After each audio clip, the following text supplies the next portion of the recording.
இஸ்லாமியர்களின் முதுகில் குத்தி இருக்கிறீர்கள். என்ன கவர்மெண்ட்? அரசு விழாக்களில் மாநில பாடலே முதலில் பாடப்பட வேண்டும் என உத்தரவிட்டு ஒன்றிய உள்துறை அமைச்சகம் புதிய வழிகாட்டுதல். அது வரைக்கும் மட்டும் சொல்றீங்க.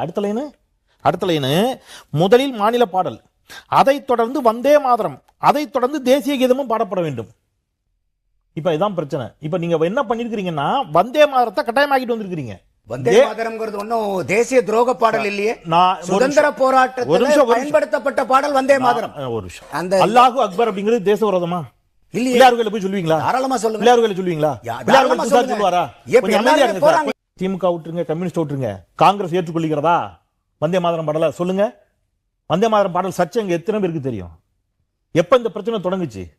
காங்கிரஸ் அதன் சில வரிகளை நீக்கி இந்தியாவிற்கு துரோகம் இழைத்து விட்டது. சொன்னவர் பிரதமர் மோடி. நாடாருக்கு வேலை செய்யறாங்க. இப்ப நான் சொல்றேன், உத்தரப்பிரதேச மாநில முதலமைச்சர் யோகி ஆதித்யநாத் நவம்பர் 10 அன்று மாநிலத்தில் உள்ள பள்ளி கல்லூரிகள் உட்பட கல்வி நிறுவனங்களில் வந்தே மாதரம் பாடல் கட்டாயமாக்கப்பட வேண்டும் என அறிவித்தார்.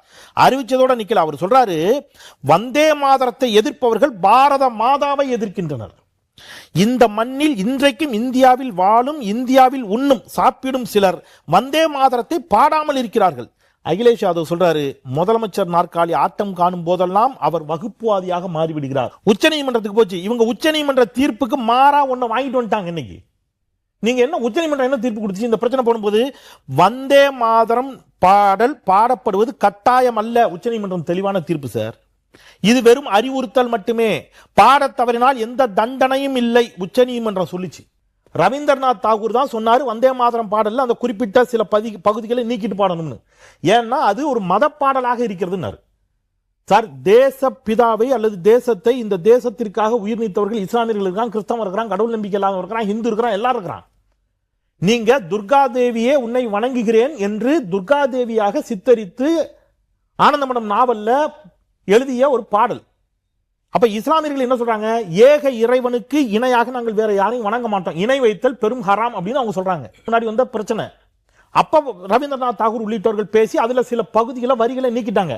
வரிகளை நீக்கியதே தேச விரோதம்னு இன்னைக்கு பாஜக குற்றம் சாட்டுகிறது.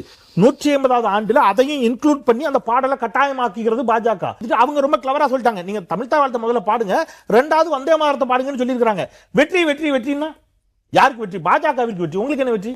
ஆட்சிக்கு வந்து 60 நாள்ல இவங்க ஆட்சிக்கு வந்தா முதல் பக்ரீத் பண்டிகை நீதிமன்றம் தீர்ப்பு கொடுக்குது.